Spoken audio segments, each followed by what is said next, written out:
Alhamdulillah.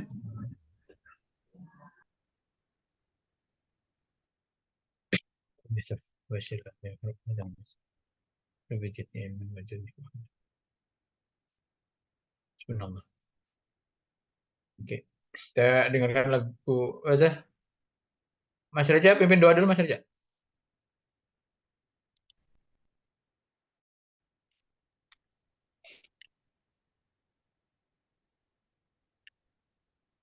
الفاتحة. أعوذ بالله من الشيطان الرجيم. بسم الله الرحمن الرحيم.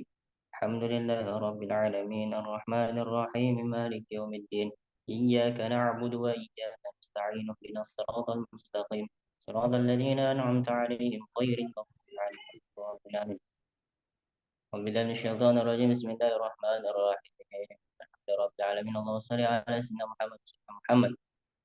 اللهم رب زدني علما وارزقنا فهما. اللهم إنا نسألك فهم النبيين وحفظ المرسلين. اللهم زينا بالحلم واكرمنا بالتقوى وجملنا بعافية برحمتك يا أرحم الراحمين. اللهم فقهنا في الدين وعلمنا التأويل. ربنا آتنا في الدنيا حسنة وفي الآخرة حسنة وقنا عذاب النار.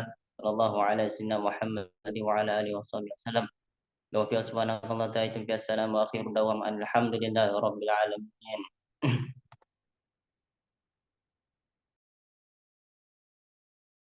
Terima kasih. Kita sama-sama dengarkan lagu Indonesia Raya.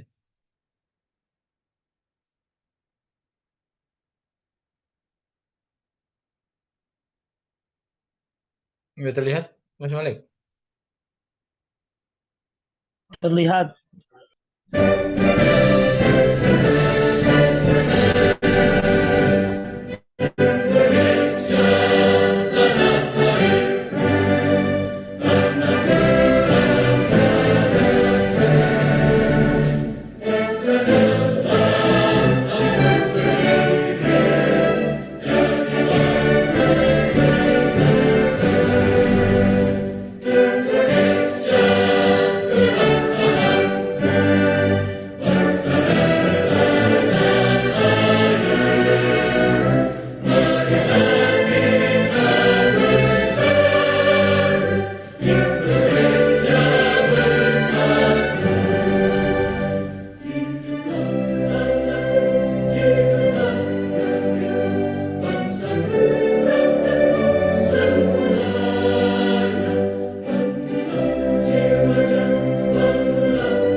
Oke.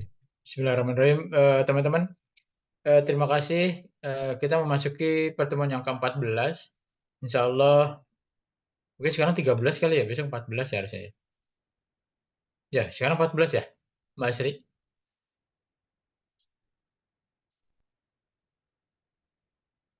Sekarang ke-13 ya? 13 atau 14? 14. 14 ya. Ya insya Allah minggu depan kita ujian akhir semester. Nah materinya sampai dengan materi yang insya Allah ini nanti saya kirim ya. Sampai dengan demokrasi ya. Jadi pas banget nih. Pas habis pemilu, materi kita pas sampai dengan demokrasi. Nah, ada beberapa terkait juga dengan sebenarnya kita mau bahas kisi-kisi aja nih ya nanti ya. Ini bisa saya share nanti di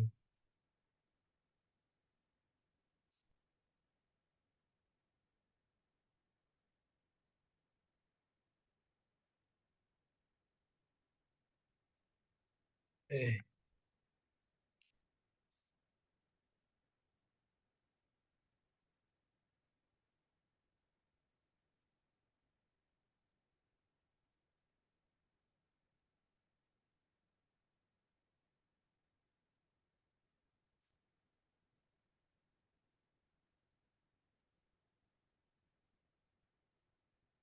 Itu saya share di meeting chat ya. Nanti silakan di-download di sana.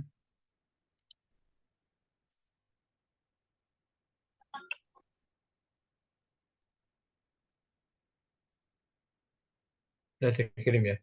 Ada. Oke, silakan nanti ada di room chat. Nah, ada beberapa materi tentang demokrasi ini yang bisa kita diskusikan. Mana dia?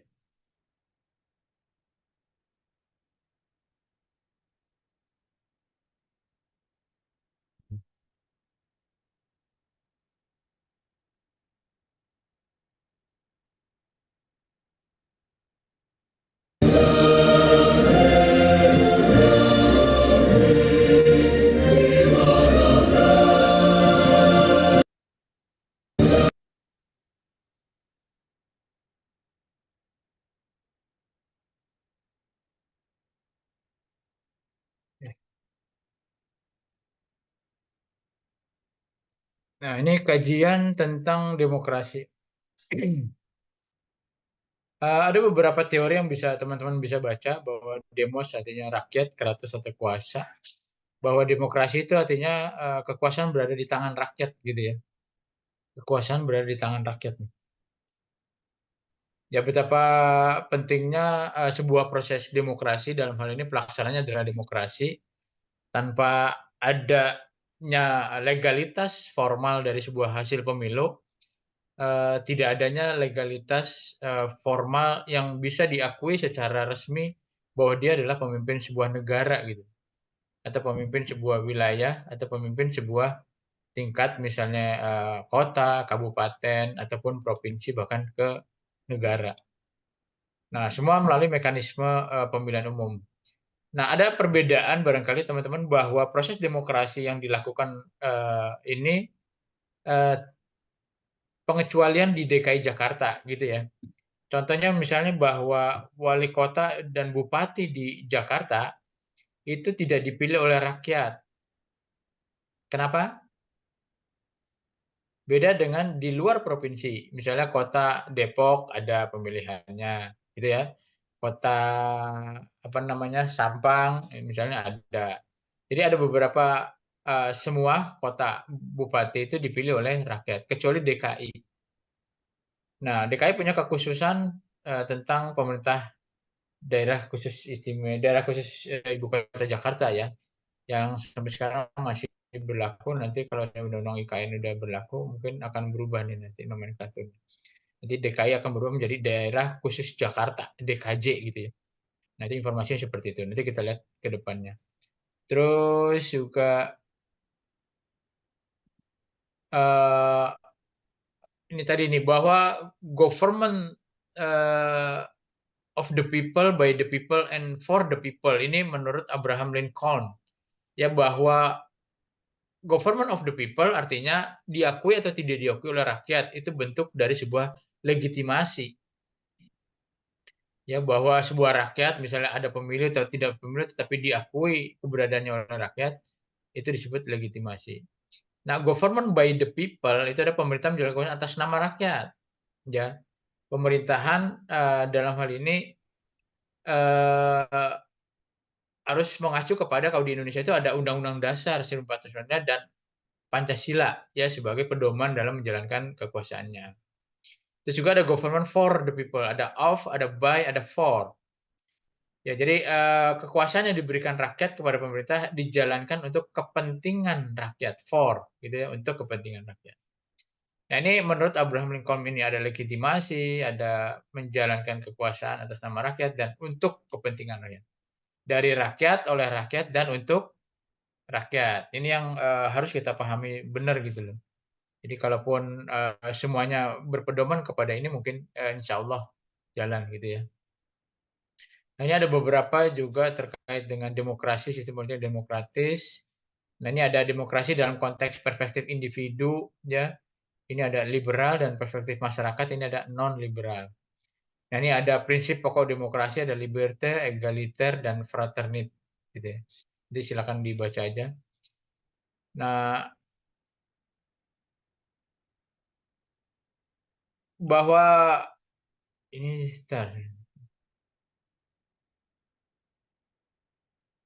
kita langsung ke di Indonesia aja ya. Ini kebanyakan demokrasi ini bicara tentang filsuf-filsuf dari negara-negara luar ya. Nah, ini juga yang masih dipakai di Indonesia. Bahwa perkembangan demokrasi menurut John Locke itu ya, dikenal dengan namanya trias politica, itu mencakup hak atas hidup, hak atas kebebasan, dan hak untuk mempunyai milik. Nah, ini dibagi nih oleh John Locke tadi menjadi 3. Bahwa kekuasaan pemerintahan itu ada dibagi 3. Ada legislatif, kekuasaan untuk membuat undang-undang, kita sebut dengan namanya parlemen atau DPR gitu ya, atau DPRD atau DPD gitu ya. Nah, terus yang kedua ada kekuasaan eksekutif. Ini adalah pemerintah. Kekuasaan untuk melaksanakan undang-undang. Gitu ya, artinya ada pemerintah. Dalam hal ini dari presiden, terus juga kementerian, lembaga, maupun pemerintah daerah. Itu kita sebut dengan namanya eksekutif. Terus ada kekuasaan federatif. Ini dulu nih zaman John Locke masih ada ini ya. Nah, kalau di kita disebut dengan namanya kekuasaan yudikatif, ya kekuasaan untuk mengatur tentang eh, peraturan hukum yang berlaku. Ini ya, kekuasaan untuk mengadili. Ya, bagian dari sebuah kekuasaan eksekutif ini, yudikatif. Karena kalau yudikatif di kita itu ada Kejaksaan Agung, ada Mahkamah Agung, ada Mahkamah Konstitusi, itu merupakan bagian dari sebuah eksekutif, bukan legislatif gitu ya. Karena dia pelaksana dari undang-undang itu sendiri. Nah, sebenarnya jelas gitu ya. Terus juga ada auditif gitu ya, ada kekuasaan yang mempunyai kewenangan untuk memeriksa gitu ya, kementerian, lembaga maupun pemerintah daerah dalam melaksanakan peraturan perundang-undangan terkait dengan tadi apakah eh, eh, penganggaran gitu ya, apakah sesuai dengan tidak, nah itu ada kekuasaan auditif. Nah, di Montesquieu juga kalau di Trias Politica menurut apa namanya John Locke tadi seperti itu ya. Nah, kalau menurut Montesquieu nggak beda jauh sebenarnya. Ya, artinya sama dia legislatif, eksekutif, dan yudikatif. Sementara kalau di John Locke ini ada federatif gitu ya. Nah, ini dia bedanya. Kalau di Montesquieu kita menganut teori di Indonesia ya, perkembangan Indonesia menganut pada Montesquieu ini. Nah, ini definisi-definisi nanti kita bicara tentang apa namanya konsep demokrasi menurut uh, apa namanya Al-Quran nanti kita bisa jabarin ya. Ini ada faktor-faktor pendukung demokrasi. Nah, keterbukaan sistem politik, budaya politik, positif dan egaliter, kemungkinan politik berpihak pada rakyat tadi jelas tanggap ada partai politik yang tumbuh dari bawah. Ini faktor pendukung demokrasi. Ya di Indonesia, alhamdulillah faktor pendukung ini sudah ada gitu ya, dan sudah mumpuni, terutama di daerah-daerah kota besar itu sudah punya semuanya. Terus ada menghormati hukum, terus syarat pemerintahan ada perlindungan konstitusi, ada persamaan kedudukan hukum, ada pemilu, bebas dan adil, ada kebebasan dalam oposisi. Nah, ini ada beberapa kontrol, distribusi, dan lain sebagainya. Nah, saya ingin coba membuat sebuah perbedaan menurut Al-Quran nih. Ya, coba silakan dibaca eh, konsep demokrasi dalam konteks apa namanya di surat Asy-Syura 42 ayat 38. Coba silakan dibaca.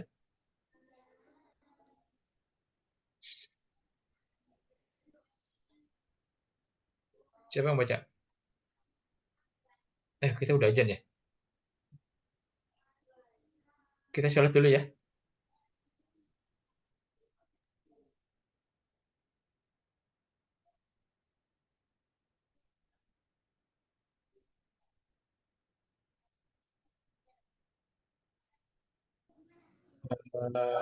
Al-Quran tadi bisa ada yang bisa nyampaikan, silakan. Jadi di dalam apa?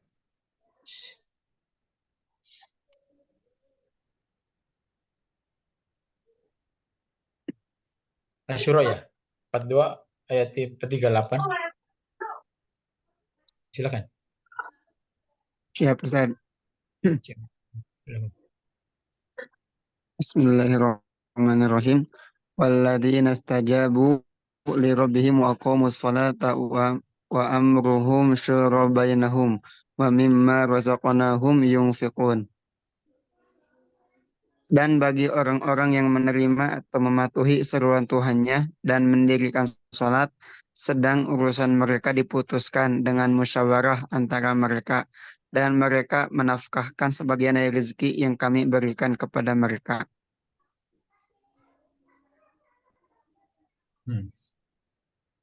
Orang-orang yang mendengar nasihat yang terbaik gitu ya.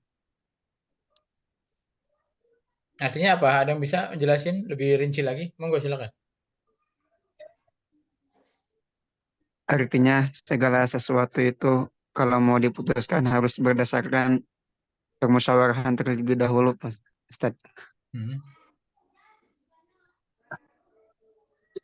Terus ada lagi yang lain? Monggo.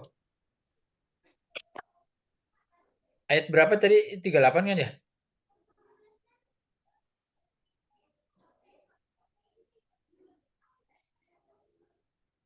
Silakan.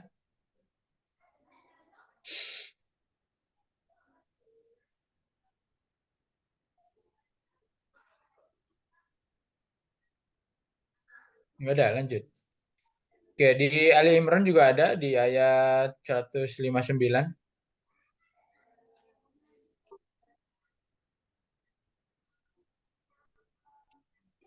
Ya. Apa ini enggak? Bismillahirrahmanirrahim. Fabima rahmatin minallahi linta lahum walau kunta faddan ghalidhal qalbi lanfaddu min hawlik fa'fu anhum wastaghfir lahum wasyawirhum fil amr fa idza 'azamta fatawakkal 'ala Allah innallaha yuhibbul mutawakkilin. Engkau Muhammad berlaku lemah lembut terhadap mereka. Sekiranya engkau bersikap keras dan berhati kasar, tentulah mereka menjauhkan diri dari sekitarmu. Karena itu maafkanlah mereka dan mohonkanlah ampun untuk mereka, dan bermusyawarahlah dengan mereka dalam urusan itu. Kemudian apabila engkau telah membulatkan tekad, maka bertawakallah kepada Allah. Sungguh Allah mencintai orang yang bertawakal. Oke. Dari dua surat tadi di Asy-Syura dan Ali Imran itu jelas bahwa secara eksplisit konsep demokrasi itu menekankan betapa pentingnya sebuah konsultasi gitu ya. Konsultasi atau dialog ya atau musyawarah dan keadilan dalam membuat sebuah keputusan. Ya, apalagi karena tadi bicara tentang proses negara gitu ya. Nah, yang lebih tinggi, terus bawahnya ada konsep negara, terus ada kementerian, lembaga, pemerintah daerah gitu ya. Sampai terus ke bawahnya misalnya ada gubernur, ada wali kota, bupati, ada camat, lurah gitu ya, sampai kita dalam skop keluarga gitu ya. Nah, ini perlu ada sebuah diskusi, konsultasi, musyawarah serta dalam pengambilan keputusan gitu. Artinya kita nggak bisa sepihak, kita nggak bisa semena-mena untuk kita mentang-mentang kita berkuasa tidak bisa menerima yang lain gitu loh. Apalagi misalnya jadi ini calon-calon pemimpin bangsa nih asatid dan asatid. Ini juga perlu gitu ya, jangan baperan juga gitu. Sehingga ini bisa apa namanya? Kuat dalam membawa amanah ya terutama bagi para santri-santrinya untuk menjadi lebih apa namanya? Lebih maju, lebih modern, lebih inovasi, lebih kreatif dan lain sebagainya. Nah, prinsip demokrasi ini menekankan bahwa betapa pentingnya sebuah partisipasi gitu ya. Mungkin nggak kalau pemilu kita di Indonesia kayak kemarin gitu ya, tidak ada partisipasi masyarakat, bisa terjadi nggak? Misalnya tadi tuh, misalnya ada salah satu teman kita tadi ada yang golput gitu loh. Ternyata semuanya golput gitu. Itu terjadi nggak? Siapa pemenangnya gitu? Tidak, Ustaz. Nggak ada ya. Gitu. Jadi bagaimana peran demokrasi itu perlu adanya sebuah partisipasi ya dari warga negaranya gitu loh. Jangan sampai ogah-ogahan, malas, udah malas segala macam. Itu bahaya gitu loh buat negara kita nanti. Terus juga pengambilan keputusan yang adil juga perlu ya, karena hasil pemilu ini nanti kita lihat sampai tanggal 24 Maret ya. Nanti ditentukan oleh KPU hasilnya seperti apa. Pengambilan keputusan yang adil mudah-mudahan menjadi terus dan terus gitu ya. Ada statementnya Profesor Mahfud MD itu perlu perjuangan dalam menegakkan sebuah keadilan di negara kita gitu ya, untuk mencapai demokrasi yang benar-benar clear. Terus selanjutnya adalah bahwa kontestasi kemarin atau pemilu ini atau demokrasi ini juga bagian dari sebuah pemeliharaan hak asasi manusia. Nanti kita lihat apakah memang benar-benar sebuah hak asasi manusia gitu ya. Nah, kalau terkait dengan pemilu, bagaimana dengan yang kaya, bagaimana dengan yang nggak mampu gitu loh. Kayak saya misalnya karena nggak mampu, jadi nggak bisa jadi anggota legislatif misalnya gitu ya. Tapi kalau mampu dan bisa, mampu dalam arti kata sama seperti pergi haji barangkali ya untuk anggota legislatif ya? Bener nggak sih? Hah? Bisa nggak dikategorikan anggota legislatif sama dengan orang yang mau pergi haji gitu? Mampu segalanya kan? Kalau pergi haji kan bukan mampu uangnya doang kan? Mampu fisik, mental gitu ya. Kalau anggota legislatif juga begitu nggak? Ya, sama nggak? Ini kita diskusi aja. Sama nggak? Pada senyum-senyum aja. Nah, coba, yuk, kapan kita diskusi?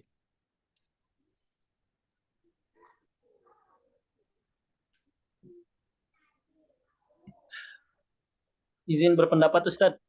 Ya, silakan. Melihat fenomena sekarang, apalagi money politik, jadi memang kebanyakan apalagi artis-artis yang dulunya yang partai beberapa partai tertentu ya dari beberapa artis sehingga apa namanya para calon legislatif justru yang menduduki kursi sekarang itu sangat dipertanyakan Ustadz.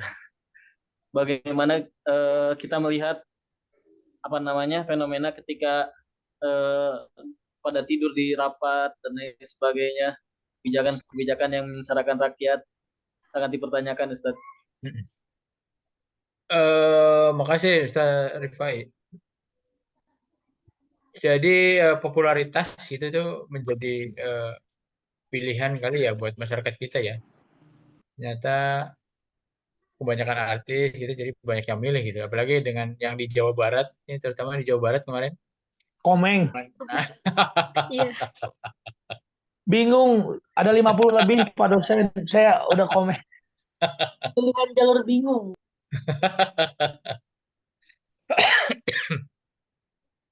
Jadi apa namanya ada hal-hal yang memang seperti itu. Tapi ya itu lagi tadi kaitannya dengan yang saya sampaikan bahwa apakah ini bagian dari sebuah pemeliharaan hak asasi manusia gitu ya. Jadi kita tidak bisa melihat perorangan itu menjadi apa namanya sebuah polarisasi, sebuah perbedaan pendapat yang uh, bicara tentang ini boleh, ini tidak boleh. Tapi itu semua hak ya, bisa dipilih dan memilih gitu kan.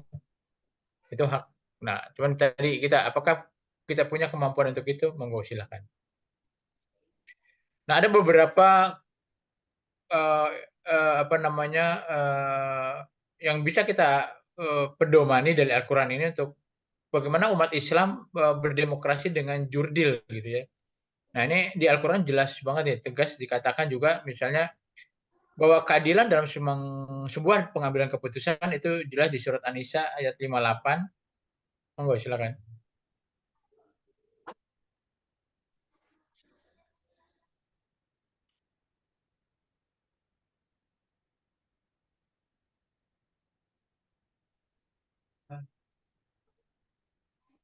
An-Nisa 48.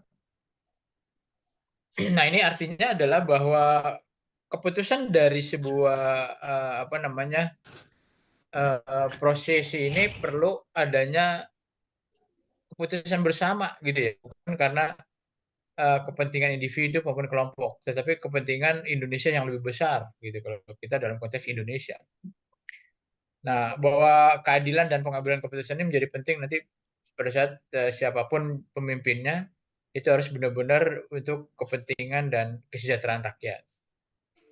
Terus yang kedua juga di surat Ali Imran 159 tadi dijelaskan bagaimana partisipasi publik gitu ya, terus juga ada dialog terbuka, terus juga bahwa pengambilan keputusan itu juga dilakukan secara kolektif gitu ya, bukan berdasarkan individu dan sebagainya, itu bisa dilakukan musyawarah dan konsultasi.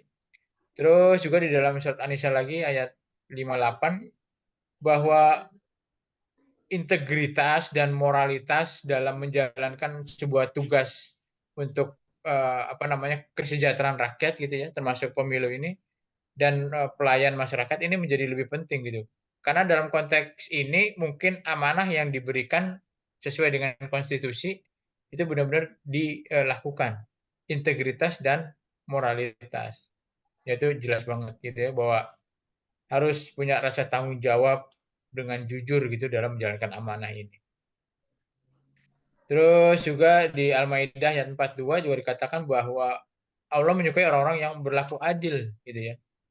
Bahwa pemerintah dan pemimpin harus mengutamakan keadilan dalam kebijakan-kebijakannya untuk tidak bicara tentang polarisasi tadi, perbedaan yang menurut misalnya ideologis, suku, ras, agama dan lain sebagainya ya.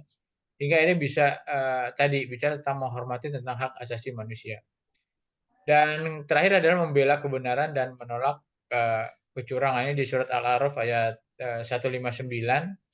Bagaimana kita perlunya sebuah transparansi, akuntabilitas, dan penegakan hukum dalam sistem politik kita, sehingga ini bisa benar-benar jalan dan sesuai dengan harapan kita bersama gitu ya. Transparansi, akuntabilitas, ya ini tadi nih dan penegakan hukum ini yang menjadi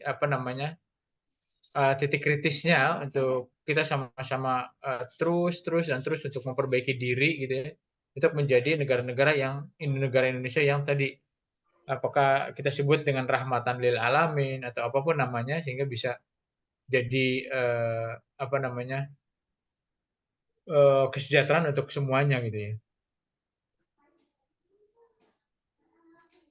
Nah, kita diskusi coba bagaimana menurut teman-teman apakah Indonesia dalam berdemokrasi ini sudah bisa menjadi acuan buat negara-negara lain? Itu juga bagaimana terkait dengan misalnya kekuatan dan kelemahan yang ada demokrasi di Indonesia ini. Ya, yuk barangkali kita bisa diskusi. Silakan.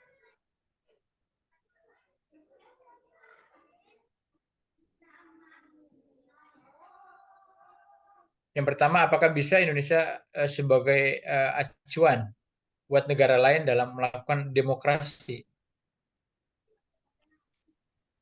Dari Sabang sampai Merauke, kalau kita ngeliat dalam konteks konstelasi Republik Indonesia ya, dari Sabang sampai Merauke, gimana? Kira-kira kalau dalam frame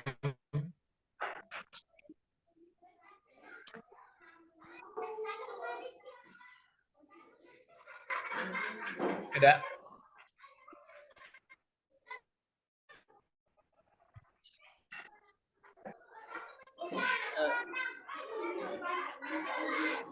coba silakan. Zenzat. Saja. Jadi gini, Zat. Bagaimana kita bisa untuk negara demokrasi kita sekarang? Saya sempat lihat negara luar itu menyampaikan seperti ini.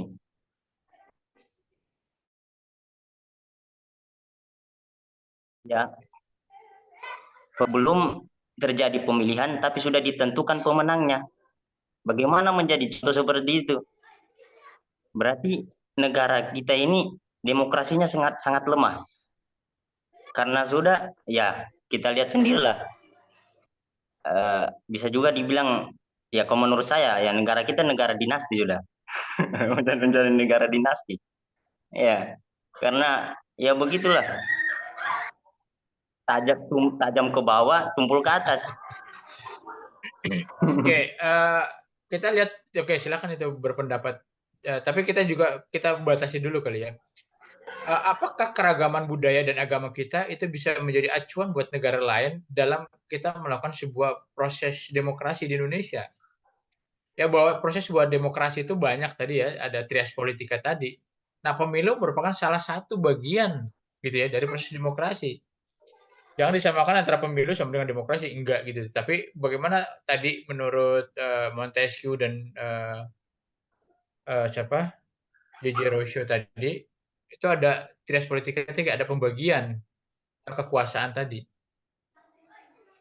Ya, kita bisa lihat bahwa keragaman budaya, suku, agama yang besar di Indonesia ini punya sebuah sistem demokrasi yang inklusif gitu ya dalam mengakomodir seluruh keragaman tersebut. Setuju nggak?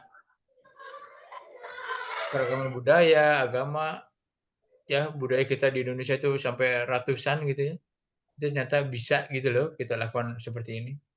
Nah, apakah ada negara lain yang bisa seperti Indonesia dengan keragaman budaya, agama tadi?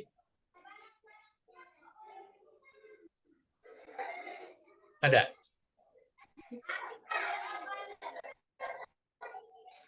Setuju nggak nih keragaman budaya dan agama? Boleh kita sebut bahwa Indonesia bisa jadi negara acuan buat negara lain? Bisa. Setuju, sangat setuju. Kalau itu Dukung. setuju, keberagaman toleransinya sangat kuat. Toleransi Kalau sangat korup tinggi. kalau korupsinya tidak setuju, Pak dosen. Oh ya, itu nanti kelemahan. Kita bicara tentang tadi terkait dengan acuan dulu nih sebagai pedoman. Ya, Nah, terus juga bagaimana misalnya pada tahun 1998 transisi damai ke demokrasi. Ya teman-teman udah lahir kan 98 kan? saya belum. Ya, bagaimana reformasi politik di Indonesia pada saat 98 itu menjadi fondasi gitu ya untuk kita merubah dengan tadi tuh bicara Mas Reja tadi. Apakah kekuasaan 30 tahun itu menjadi luar biasa kokohnya? 30 tahun loh. Ya, belum ada yang secanggih Pak Soeharto nih 30 tahun. Ya Pak Jokowi aja cuma 10 tahun nih. Gitu ya. Siapa lagi yang sampai 20 tahun nggak ada kan? Paling lama 10 tahun. Itu pasti sudah berganti rejimnya gitu ya. Nah, ini menghasilkan sebuah rejim otoriter menuju demokrasi gitu. Artinya apa? Bahwa ada hikmah di balik itu gitu. Dengan tadi ya tadi dikatakan Mas Reza misalnya bagaimana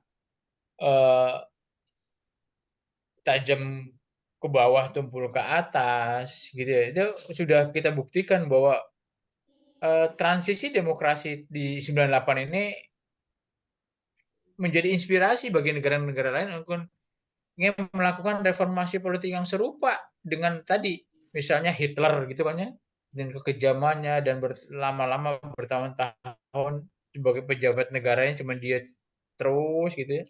Nah, itu berbeda dengan misalnya di kerajaan itu beda lagi ini ceritanya nih karena kita kan negara republik ya.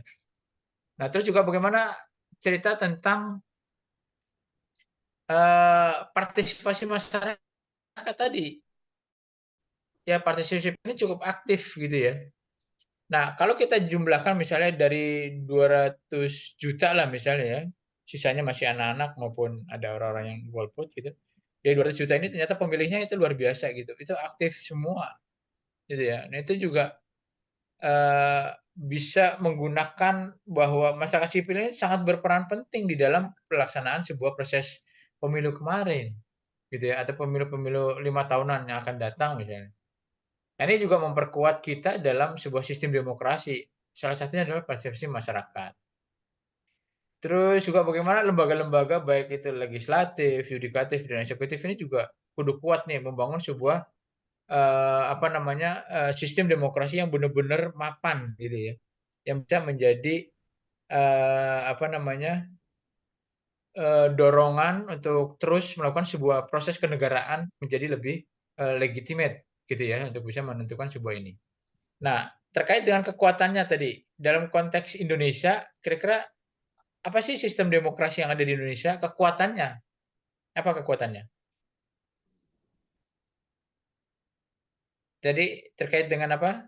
Partisipasi publik yang terdiri dari keragaman budaya, setuju ya?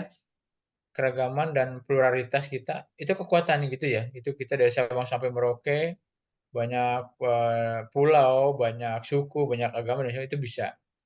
Terus juga prosesnya 5 tahunan pemilu ini teratur gitu ya. Walaupun sebelum peristiwa kemerdekaan itu terjadi chaos dan segala macam, akhirnya digabung, terus sempat kita tidak melaksanakan dan sebagainya.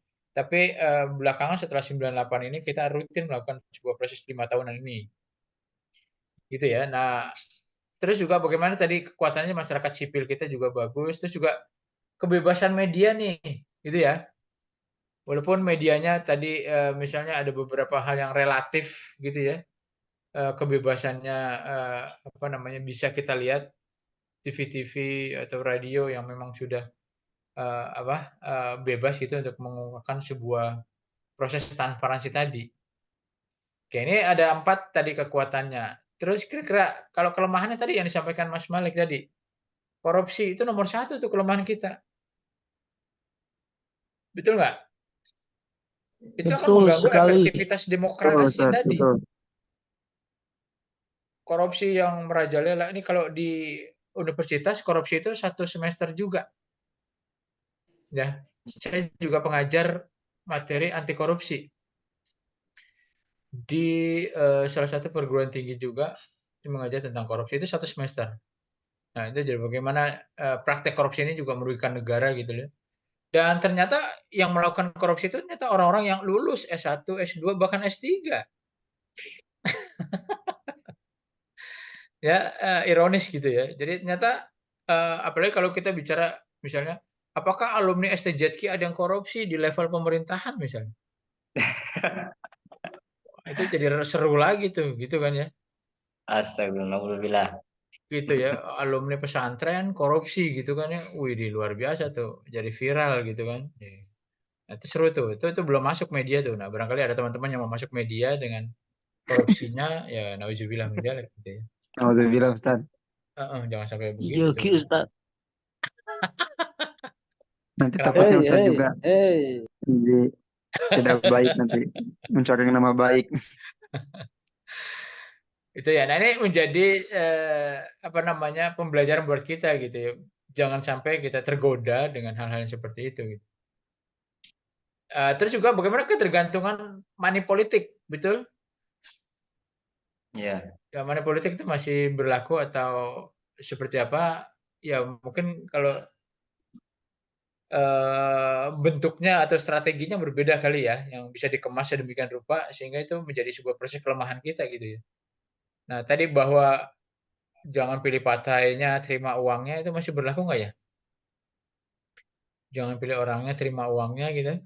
Sama-sama masuk neraka kan gitu ya. aduh. Seharusnya tidak boleh Ustaz, tetapi di Iya, Ustaz. lapangannya Kemarin masih ada Ustaz yang Zaky menerima seperti tapi itu. nggak nyoblos. Udah mendingan nggak usah gitu ya. Mendingan buat sedekah aja tuh suruh bikin jalan gitu, suruh bikin jembatan atau bikin apalah ya yang Ya bisa enak begitu. gitu. Ya macam itu lah, Ustaz. Negara kita ini rakyatnya bisa dibeli. Karena itu sudah Ya itu tadi makanya masih banyak tadi miskin struktur gitu ya. Jadi lebih senang dibilang miskin gitu, lebih senang diberikan sedekah daripada memberikan sedekah gitu kan. Nah, jadi ya, seperti itu. Jadi walaupun orang kaya kayak BPJS misalnya kan, harusnya tidak masuk golongan BPJS, tapi tetap masuk golongan BPJS walaupun dia mampu. Nah, terus misalnya gas gitu kan ya. Karena gas itu kalau ada tulisan tuh untuk rakyat miskin gitu kan, tapi kita masih pakai aja gitu kan. Gitu. Itu yang kayak gitulah yang paling kentara gitu ya kalau kita naik apa di jalanan gitu ada truk-truk gitu kan. Gas untuk rakyat miskin gitu. Ternyata di rumah orang yang mampu itu ada misalnya. Terus kualitas institusi kita tadi nih juga misalnya tadi birokrasi kita gitu ya. Birokrasi kita ini lamban, terus eh, membela yang bayar gitu kan ya.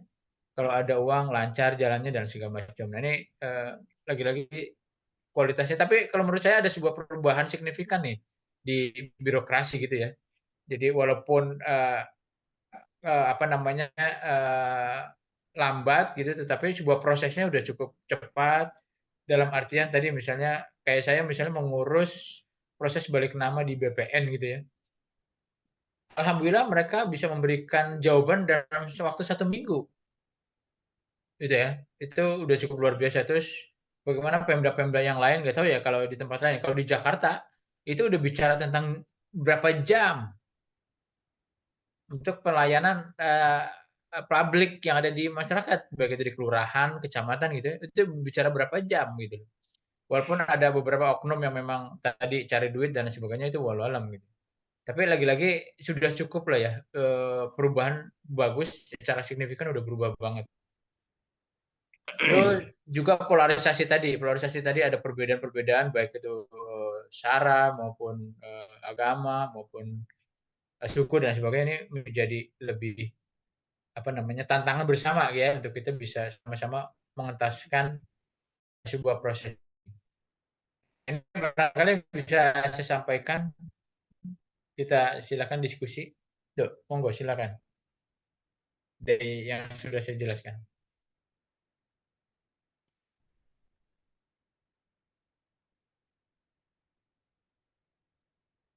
Ada, silakan.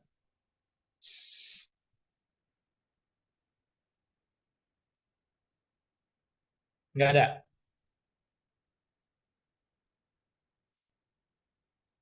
Ustadz, Ya, silakan. terkait demokrasi Ustadz ini pas banget sebenarnya kan dengan momen kita yang sedang pemilu seperti ini. Beberapa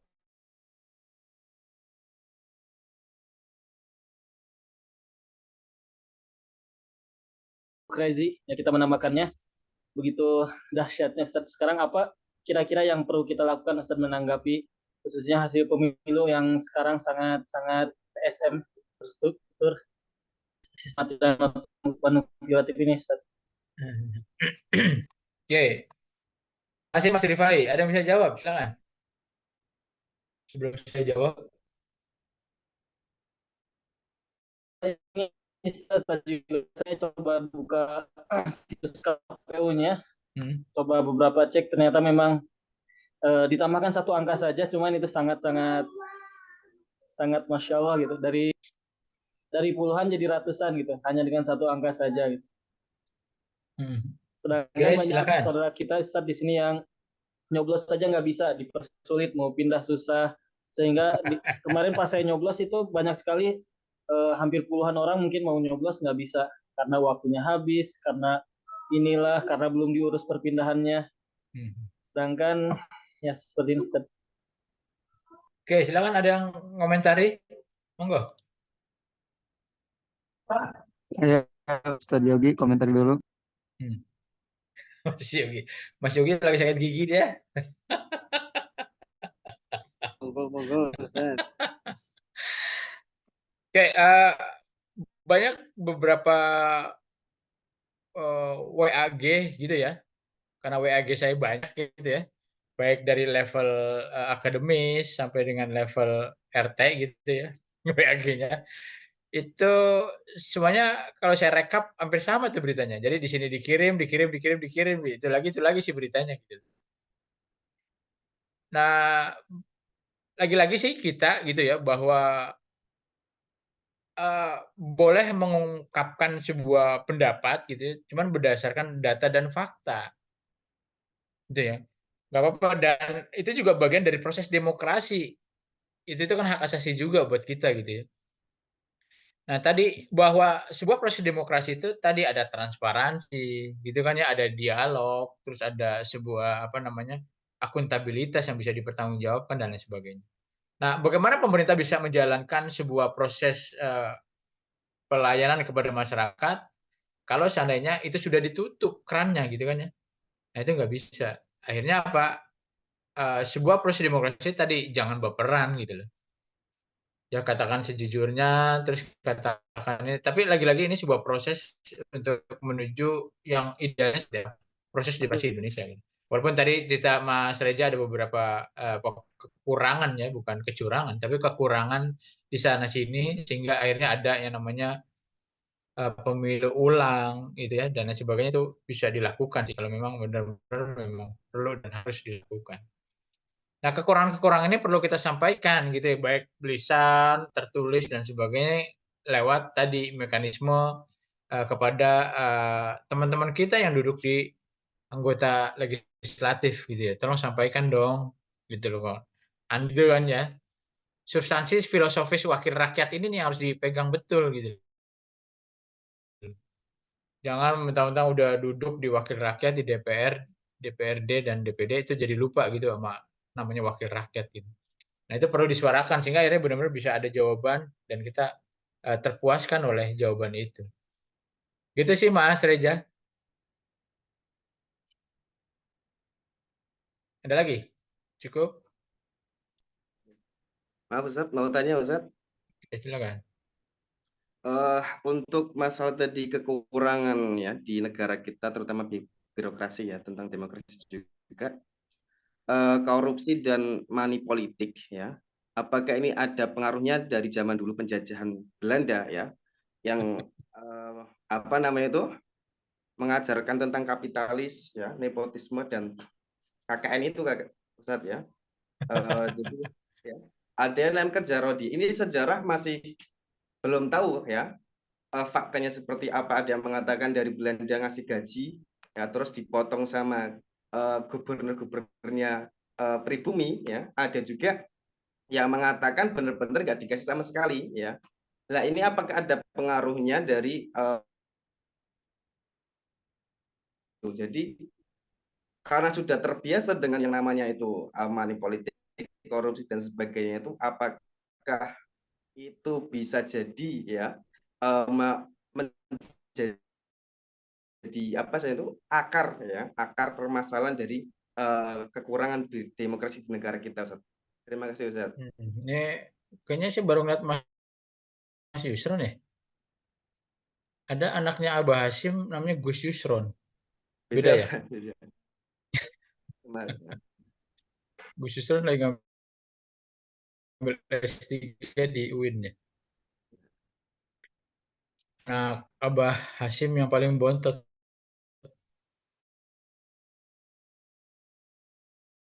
Namanya Yusron juga ya?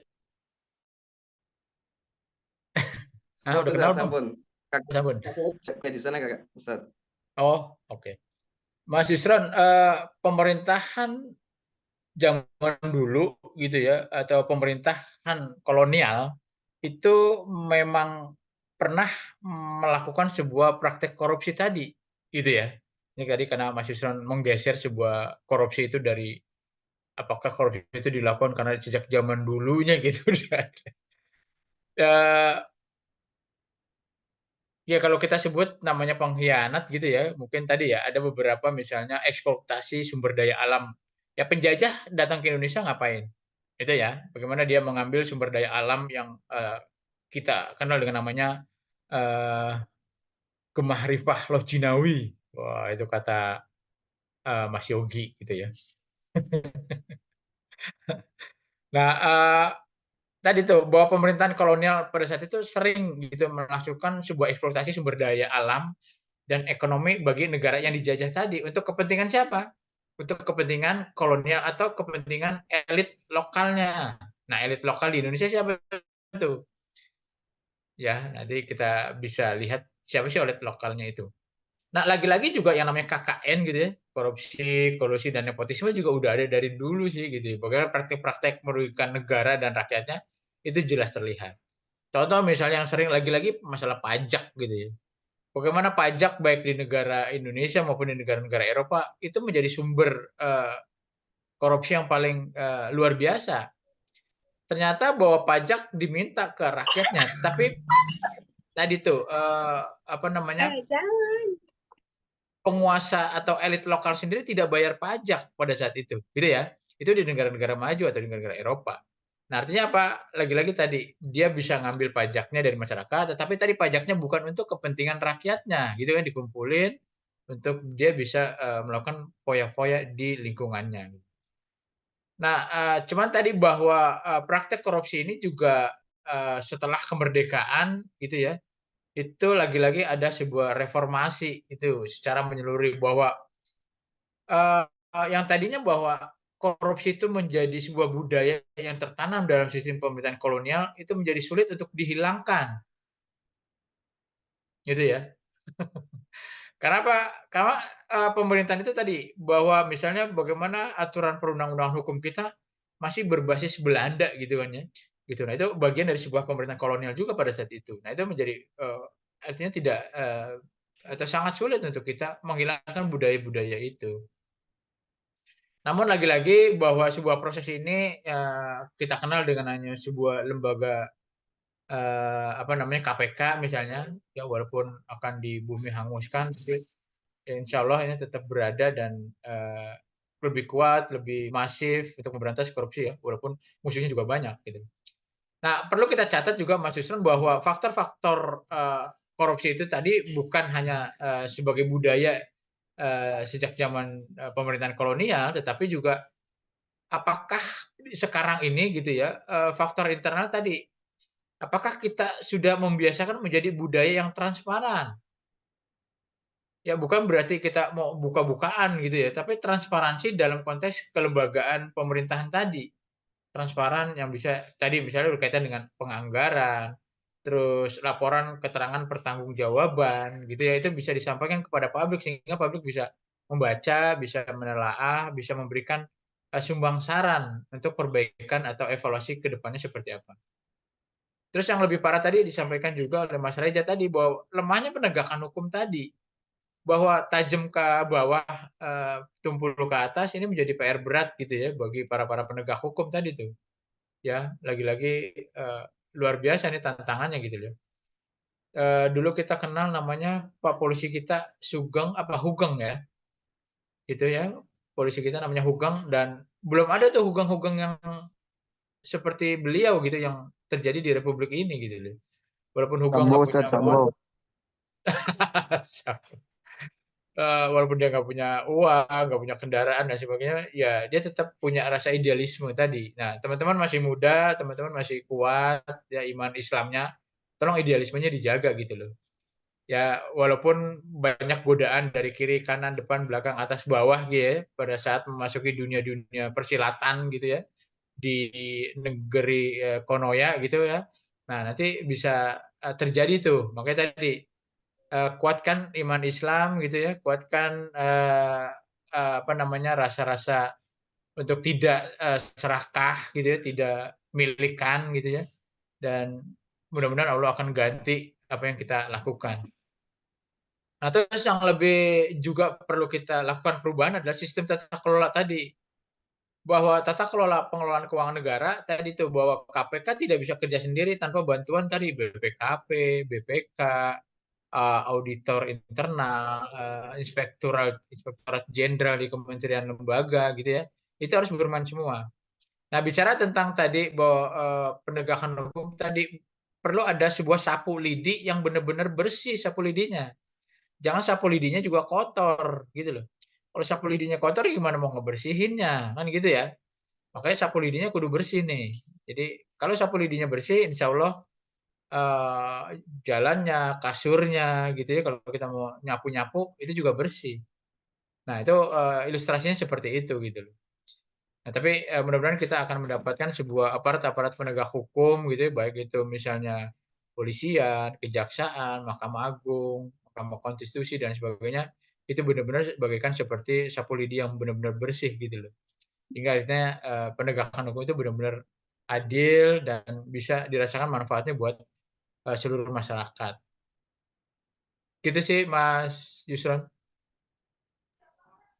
Oke, saya rasa cukup ya. Nanti silakan dibaca itu yang saya berikan. Mudah-mudahan nanti ada yang keluar dari sana untuk ujian akhir semester. Nah, untuk ujian akhir semester, teman-teman dari pertemuan ke-8 ya sampai ke-10 ini ya, barangkali materinya itu. Nah, terus juga saya minta tugas satu gitu loh yang bisa diberikan untuk kenang-kenangan buat saya sendiri. Tugasnya sederhana, hanya membuat video. Ya, silakan nanti teman-teman kirim ke linknya aja, kirim linknya ya, bukan kirim videonya. Kirim linknya. Jadi nanti linknya di copy di Word, gitu ya. Ada kertas Word kan ya, ada Word kan ya, kosong. Ini tugas saya, nama siapa namanya, ini linknya ini. XXX, www apa gitu kan linknya ya. Tinggal nanti saya klik, itu nonton saya. Oke? Paham ya? Kirim linknya di Word. Jangan kirim videonya ke saya. Nanti kegedean saya. Google Drive saya terbatas. Nah, apa videonya? Videonya tentang tadi diskusi dengan tokoh-tokoh yang ada di sekitar kita. Baik itu tokoh agama, tokoh masyarakat, gitu ya. Nah, itu bisa dipakai kedua tokoh ini untuk bisa diskusi terkait dengan Pancasila. Tentang Pancasila yang kekinian, gitu ya. Baik tadi itu, bagaimana tentang implementasi Pancasila dalam kehidupan sehari-hari, terus bagaimana tadi terkait dengan kelemahan dan kekuatan, sehingga kita berikan alternatif solusinya seperti apa, rekomendasinya seperti apa. Oke, sampai sini ada pertanyaan. Oke, videonya, videonya nggak usah banyak-banyak, 5 menit aja. 5 menit kebanyakan ya? Kebanyakan. Kebanyakan. Itu mau nonton YouTube apa mau nonton TikTok gitu kalau 5 menit kebanyakan. Sebenarnya kalau 5 menit juga sih nggak kebanyakan, 5 menit diskusi dengan tokoh masyarakat sila 1, 2, 3. Terus ada butir-butir Pancasila itu lebih didalamin lagi, lebih ditajemin lagi. Itu ada 45 butir Pancasila gitu ya. Itu nggak habis tuh 5 menit. 5 menit baru cuma satu doang kali. Baru sila pertama doang itu, 5 menit gitu. Ya silakan nanti dipilih tokohnya, tokoh agama, tokoh masyarakat, silakan baik itu Pak RT, Pak RW atau Kades gitu ya. Terus juga ada mungkin nggak dengan diskusi dengan kiai di pesantren? Mungkin. Kalau saran saya jangan dari kiai ya, mungkin keluar aja ya. Tadi mungkin ke lingkup pemerintahan tadi ya. Bagaimana sih sebenarnya kita mau lihat sebuah kepala desa itu menggerakkan untuk menjadi masyarakat yang Pancasilais gitu loh.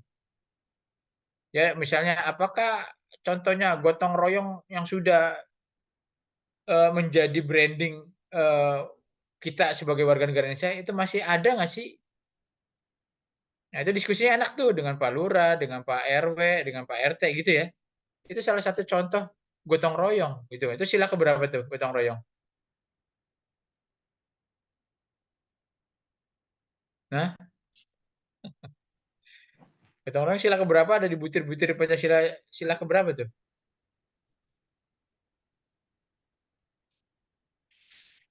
Ya, halo. Ini Hafiz Hafizo ini Al-Qur'annya Sila hafal Pancasila. sila kelima. Keadilan sosial begitu. Ada di butir berapa Mas Malik? Ada di butir kedua. Apa bacanya? Butir pertama Pak. Ya apa? Bacanya apa? Mengembangkan perbuatan yang luhur yang mencerminkan sikap dan suasana kekeluargaan dan kegotong royongan. Oke. Keadilan sosial bagi seluruh rakyat Indonesia. Butir pertama ya? Butir pertama. Betul nggak? Coba yang lain komentarin.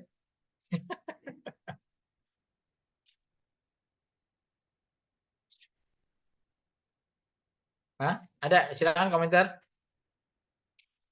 Sila keempat, Ustadz. Sila keempat. Terus? Apa? Bunyinya apa?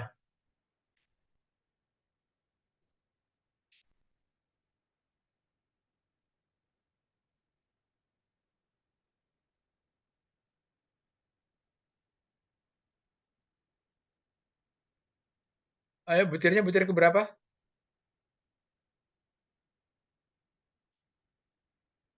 Halo, halo.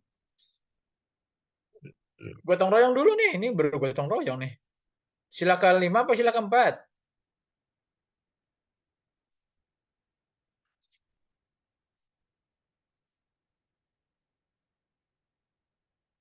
Halo.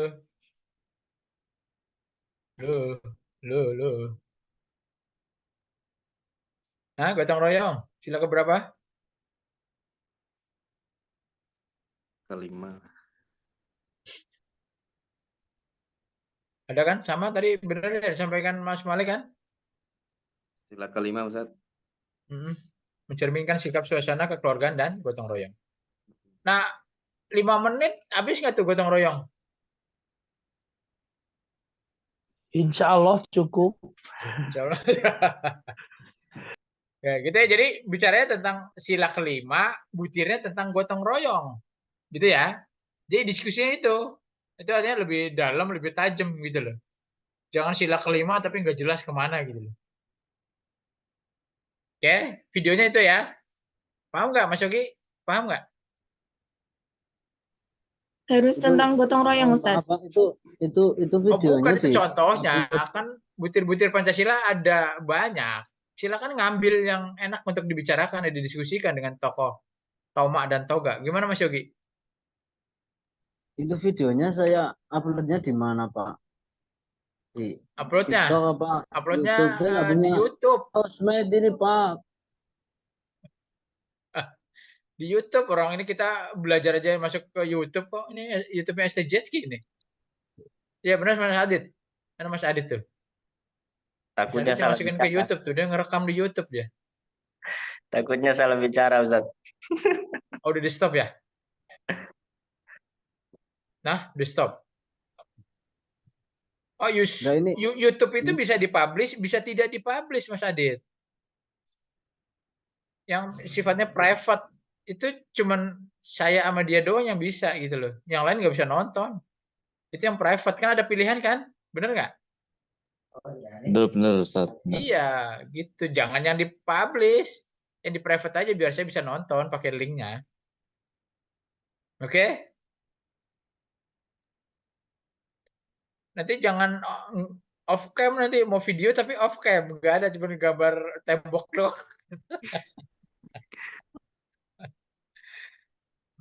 Ya, nanti silakan ada 3 orang nih nanti ada kamu dengan tokohnya dan nanti ada yang bikin videonya. Aduh. Nah, ini kita pengen lihat bagaimana implementasi Pancasila dalam kehidupan sehari-hari di tengah-tengah masyarakat nih bersama dengan tadi tokoh-tokoh agama dan tokoh masyarakat. Itu ya, kita pengen lihat nih sejujurnya gitu ya. Biar teman-teman juga jangan cuma teori doang gitu ya. Ternyata oh kita jauh nih dari harapan kita bahwa negara kita Pancasila gitu loh. Apalagi kalau bicara tadi buat tokoh agamanya dengan pendeta misalnya. Itu lebih seru lagi tuh. Itu ya. Oke, ada pertanyaan? Cukup? Bisa dikumpulin sebelum UAS minggu depan? Tanggal berapa kita UAS?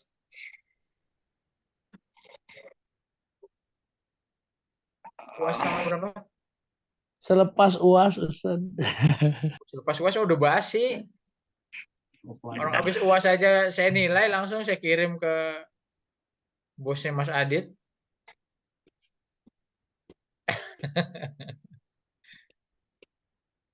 Oke. Tanggal berapa? Sekarang tanggal berapa? 16. 16 tambah 7, 23. 23. Tanggal 23 pagi ya paling lambat. Insya Allah. Nah, malamnya kita UAS. UASnya mungkin habis Isya aja ya. Biar jangan kepotong-potong ya. Ya. Jadi mulainya 7:30 insya Allah tanggal 23, 7:30 malam 19.30. Nanti 1,5 jam kita UAS. Oke, ada pertanyaan? Cukup? Udah jam 8.33. Maaf Ustadz, harus bahasa Indonesia ya? Boleh Soalnya bahasa Arab. Enggak, Bisa maksudnya bahasa bahasa Arab? daerah. Bahasa daerah. Bahasa daerah. Kayak canggung aja kalau tiba-tiba langsung bahasa Indonesia. Oh iya, nggak apa-apa. Itu kan bagian dari sebuah budaya lokal ya.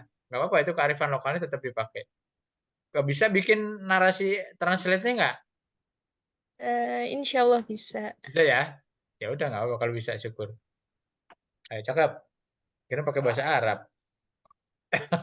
Diajak bicaranya lewat melalui video call bisa tidak Ustaz? Misalkan tinggal di pesantren nih Ustaz. Terus kenapa? Di video call gitu. Video call terus video kamu gimana?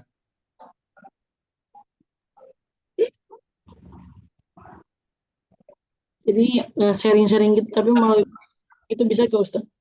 Ya, maksudnya kalau video call gambar kamu gimana? Ini kan saya mau ngelihat nih. Bahwa kamu tuh melakukan dialog sebenarnya. Kelihatan kan Ustaz? Ya, bisa kelihatan? Ya, Kelihatannya gimana? Video call ada kelihatan? dua Direkam layar, Ustadz. rekam layar. Ada. Rekam layar bisa. Kenapa harus video call? Karena tidak ada tokoh masyarakat di sini yang saya kenal, Ustaz. Kenapa nggak kenal? Saya tinggal di asrama, Ustaz. Katanya mau jadi turun gunung. Mas, kamu turun gunung nggak kenal gimana ceritanya nih? Teman-teman ahli kam itu sebelum lulus itu harus mengabdi dulu loh. Mengabdi dulu, dan itu mengabdinya di luar Jawa setahun. Itu ya, ini STJK nggak tahu nih, mudah-mudahan sih dikirim juga nanti ya. Setahun mengabdi di pesantren mana di luar Jawa loh. Ada yang di Papua, ada yang di Sulawesi, Kalimantan, yang di Jawa nggak kepake itu. Kan di Jawa lebih gampang kan, dibandingin dengan yang di luar Jawa. Itu sebenarnya bagian dari sebuah proses ini gitu, bahwa kita menyiapkan diri untuk bisa diterima di kalangan manapun gitu ya. Gitu Mbak Sufi, Mbak Sufi ya? Ya, Ustaz. Emang jauh, tokoh yang ada di situ Pak RT emang jauh. Kamu asrama kan ada Pak RT di situ. Pak RT kan deket. Masa nggak boleh keluar ketemu Pak RT? Atau Bu RT? Kalau kamu sama-sama takut misalnya tadi berhadapan dengan Ikhwan atau Ahwat tadi ya sesuaikan dengan jenisnya aja. Pak RT kan ada ibunya. Itu ketemu dengan ibunya. Ibunya kan juga bagian dari tokoh masyarakat, jadi ibu PKK itu namanya kalau otomatis gitu ya. Pak RT punya istri, dia aktif dalam kegiatan PKK misalnya. Gitu sih Mbak Sufi. Baik, Ustaz. Coba. Kalau memang agak canggung gitu ya dengan selain lawan jenisnya, ya cari istrinya aja. Kalau syukur-syukur ada RT-nya yang perempuan gitu ya, jadi kamu bisa langsung perempuannya gitu. Ya begitu juga dengan teman-teman yang laki-laki nih, kalau memang, tapi rata-rata laki-laki sebagai tokoh ya. Ya, kalau tokoh perempuan jarang ya. Tadi Bu RT-nya perempuan atau Bu RW, ada nggak Bu RT, Bu RW, Bu Lurah? Kalau di DKI banyak Bu Lurah, Bu Camat, itu udah ada juga yang perempuan gitu. Kalau di daerah udah ada Bu Lurah, Bu Camat, Bu RT. Ibu RW ada. Udah Ibu RW boleh. Bu RT sih. Bukan maksudnya kalau memang tadi canggung dengan lawan jenis, tapi kalau nggak canggung ya nggak apa-apa ya, monggo aja silakan. Itu ya. Materinya nanti untuk ujian akhir semester itu ada pilihan ganda dan ada esai. Itu lagi-lagi kemarin jawabannya masih perlu dipertajam lagi ya dari jawaban teman-teman di UTS tadi. Mungkin lebih spesifik kepada bagaimana tentang sumber referensi terkait dengan undang-undang, peraturan dan sebagainya, itu bisa memperkaya dari jawaban itu gitu. Karena kita kan udah mahasiswa nih, kalau mahasiswa itu ngomong itu harus ada dasarnya gitu ya, jangan sekedar ngomong doang. Tapi referensi atau sumber yang bisa atau valid gitu ya, itu bisa dipertanggungjawabkan. Itu untuk membiasakan kita dalam proses akademisi maupun penulisan jurnal nanti misalnya kalau ada untuk masuk ke jurnal gitu ya. Oke, cukup sekian. Ada pertanyaan lagi sebelum kita closing?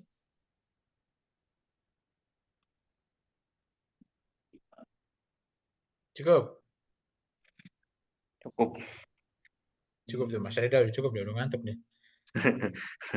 Oke, terima kasih atas pertemuan kita pada malam hari ini. Semoga Allah ridho, semoga Allah berkahi kita semua, semoga Allah berikan kita kesehatan untuk kita bisa lakukan aktivitas kita di hari-hari esok. Semoga hari ini lebih baik daripada hari kemarin dan hari besok itu lebih baik pada hari ini. Sekali lagi kebenarannya datang dari Allah Azza wa Jalla, salahnya datang dari saya. Mohon maaf atas segala kekurangan dan kesalahan saya. Billahi taufiq wal hidayah. Assalamualaikum warahmatullahi wabarakatuh. Waalaikumsalam warahmatullahi wabarakatuh. Terima kasih banyak. Warahmatullahi wabarakatuh. Pamit ya.